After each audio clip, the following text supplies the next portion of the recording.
Hey guys, in today's video, we're going to talk about 10 terms that you will hear in the project management world used by project managers and program managers more often than anyone else. So let's jump into it. I'm Nick and you are on NiksProjects channel.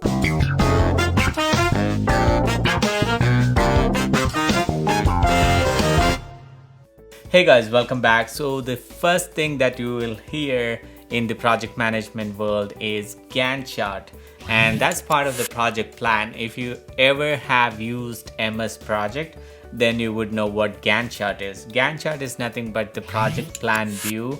So in our project example where we are building a home, all the activities that are part of the project plan, that's shown in the Gantt chart. On the left you will see as a tabular view, and on the right you have like a bar chart view, and that combined view is called the Gantt chart.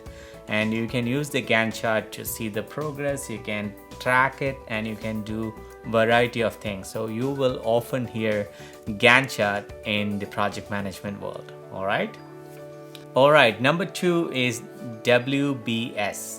If you're wondering what the heck is WBS, it's work breakdown structure. So when you plan your project, you have to break down the project and task into smaller manageable components, and those are called WBS, the work breakdown structure.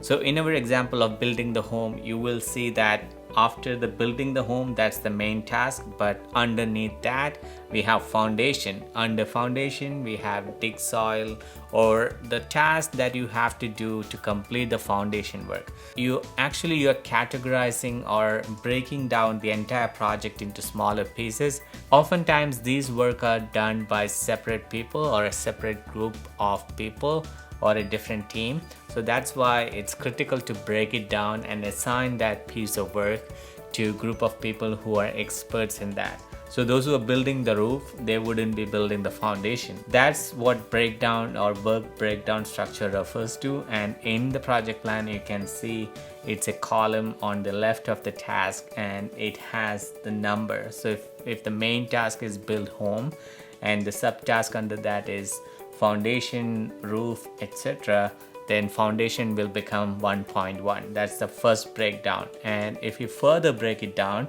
then it will become 1.1.1. So the numbering is just to organize the things, but the idea is you're breaking down the main components of a project into smaller manageable components, and that's called work breakdown structure. Alright, staying within the MS project and planning, number 3 is critical path. You might be wondering what the hell is critical path. So I have created a separate video for critical path. You can watch that here, and I will put the link in the description below. Critical task is any task that if delayed will impact the project timeline. So that's what critical tasks are. So if there are independent tasks that has no dependency on any other task, typically those are non-critical tasks. But in the sequence of events, if there is a bunch of tasks that if delayed delays the subsequent task, those are called critical tasks and will definitely impact the project timeline. So most often as a project or program manager, you want to keep an eye on all those critical tasks so that you know whenever that is impacted, you know the end result is going to be impacted as well. Number 4 is ROM. Yeah, not that Rome. It's not the city Rome. This is ROM. Rough order of magnitude is an estimation technique that is used at the beginning stages of the project when the project team doesn't have enough information about planning. So we use a rough order of magnitude estimation. Most often the estimation can vary from plus or minus 50%. Rough order of magnitude estimate is considered as not accurate but enough to start the project. As we get more details on the project, we will not rely on the rough order of magnitude estimate. Rather, we will develop a detailed plan and estimate based on the information available. But to get started, you have to use some kind of estimate so that we can put the business case and move forward. So that's when we will use rough order of magnitude estimate, ROM, not Rome, the place. Alright. Number 5 is Swimlane. It's not the swimming pool lane, it's the swim lane, but you might have heard as flow chart. So anytime when there is process involved and the team want to understand who is doing what, whoever is handling the process, they would actually build a flow chart just to show different lanes in which who is responsible for what. For example, if you're building a home and if you have a finance portion or bank portion of it, and if you have contractors, so those will become two separate lanes, and let's say the bank will approve the loan after the contractor submit the plan. So there is interdependency between two people who are doing separate functions, but they are all connected in the plan, if that makes sense. So that's swim lane. So if anybody asks, do you have a swim lane, then basically they are referring to the flow chart with separating or dividing lane between different functions. Number 6 is mitigation plan. So mitigation plan is always associated with the risk. The project always have risk and issues. When you start the project as a PM or a program manager, you're always thinking about the risk associated. What can deviate the project from the planned activities? So those are the risk and you would capture it. It's not necessarily an issue yet, but if that turns into an issue, then the project will be derailed. So risk, as soon as you identify any risk, you have to have a plan B, and that plan B is called the mitigation plan. For example, if you're driving a car, right, you are planning for an insurance. Why do you take insurance? In case if you meet with an accident, then insurance will cover for you. So that's your mitigation plan. You're transferring the risk to the insurance company. So in any project, you will have project risk.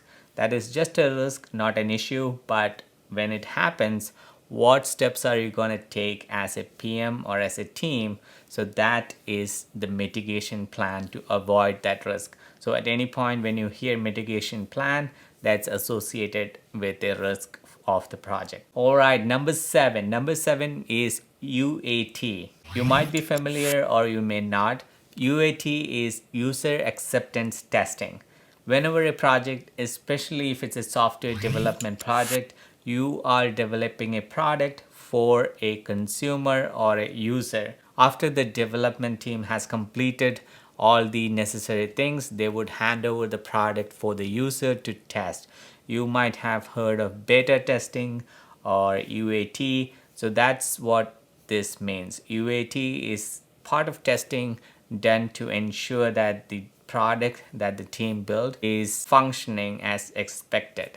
Number 8 is sign off. This is related to testing and it can be also associated with any phases of the project lifecycle. For example, when you start the project, there is an initiation phase. Once you develop the charter, once you get the budget, then you complete the initiation stage and move on to the next stage. So whoever the stakeholder or the sponsor is for the project, they would initiate a review of the deliverables for that stage. If you are in the initiation stage, then it would probably mean signing off on the project charter, on the budget, etc.